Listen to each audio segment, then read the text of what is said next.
What's going on, guys? SimplyPops here, back at it again with another gameplay video. What? A SimplyPops gameplay video? Where they find that at? Now, yes, I know it's been since February, since my last gameplay, but I'm back at it again, taking it back in time, talking about the Nintendo Switch Pro. I mean, OLED model. This is officially the next generation of the Nintendo Switch. We've been calling it the Switch Pro, or the new Nintendo Switch, or the Super Nintendo Switch. That was a really cool name. It's a throwback to the SNES. And just overall, a bunch of speculation, leaks, and rumors about a next generation Nintendo Switch ever since the Switch came out, the original one. Fast forward to today, 2021, here we are, the OLED model, which comes with a new and improved kickstand. Whoop-de-doo. Now, the kickstand on the original Switch and the Switch Lite is trash. It falls off, it snaps off, it breaks off. This new one that Nintendo is incorporating on the OLED model is pretty sick. It reminds me of the Microsoft Surface laptops. So finally, the kickstand is holding up the entire Switch instead of the one side, and that's it. That's nice. The OLED, it says it on the title. You're getting a 7-inch OLED display. So you're getting rich blacks, bright whites, vibrant colors overall in general. I appreciate Nintendo shrinking down the bezels to accommodate with the 7-inch display. It looks more modern. It looks like something that would come out in 2017. The old Switch bezels were pretty thick, and this here, it looks better, but it's not 2021 standardized. If you look at your smartphone, like any modern smartphone, you have those very, very, very razor thin bezels. Now, yeah, I'm being probably nitpicky, but yeah, this is still a nice change nonetheless. New and improved speakers. I'm very curious to see how this is going to sound because the original Switch sounds pretty loud. I'm definitely curious to see how much of an improvement the Switch OLED model is going to sound compared to the OG Nintendo Switch.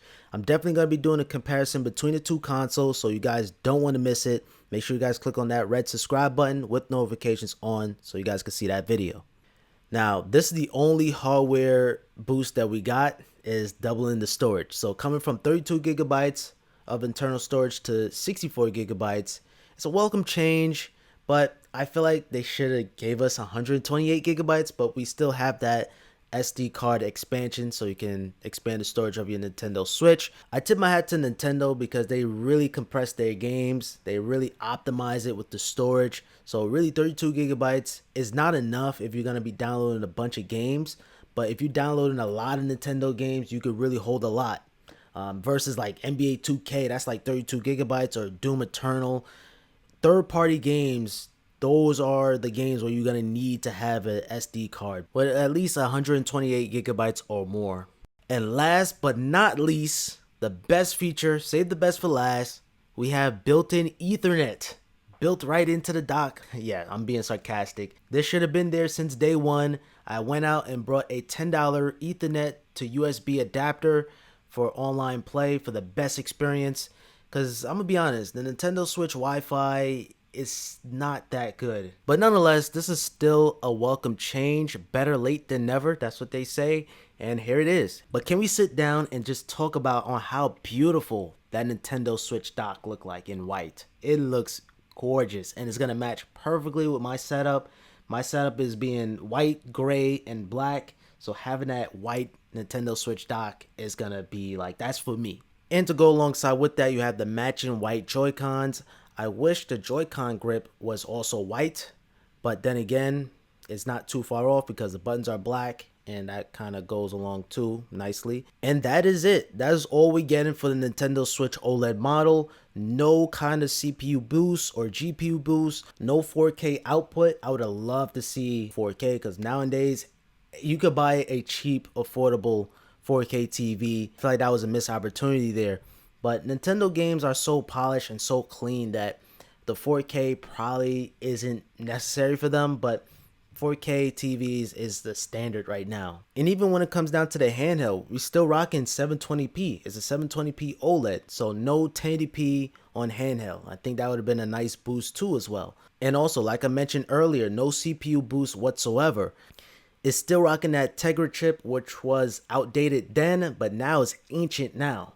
And this is very concerning for third-party developers because how are we going to put our games on the Switch now? The Switch is getting too weak to put this game on there. I was just saying that as an example. And also, Joy-Con drift is most likely still here, which means if you play your Switch heavy use, after a while your Joy-Cons are gonna drift, which causes the movement of your character to move by itself or the camera moving. But overall, all that stuff aside, who is the Nintendo Switch OLED model for? This is for new Switch owners, or if you play a lot of handheld. If you play a lot of handheld, treat this as the Nintendo Lite Pro. Basically, that's exactly what this is. The Nintendo Switch Lite Pro. You get an OLED screen, bigger screen, I should say. You get a better sound. You're getting a better kickstand. This is a better Nintendo Switch Lite, essentially. You're getting literally nothing when you dock it up onto the TV, other than that the Ethernet port is on the dock. But that's essentially what you're getting the upgrades for. It's just the handheld mode. Same exact battery life. You're getting a weaker battery life on the Lite model. But essentially everything is exactly the same. And it kind of leaves the OG Nintendo Switch at a weird spot because they still selling that for $299, but the OLED model is going to run you $350. So in a sense, it's like you're better off going with the OLED model. But then again, that $50, you could put that towards the games or accessories. So, and also you got to look at the reviews to see if burning is going to be a thing on this Switch. I'm going to put everything to the test. You guys don't want to miss it. And that pretty much concludes today's video. I hope you guys enjoyed the gameplay, the commentary, just everything about this video. If you guys did, I appreciate... Dang, who's driving like that? I appreciate with a thumbs up. Comment down below what you guys think about the Nintendo Switch OLED model. And subscribe with notifications on for more gaming videos like this one.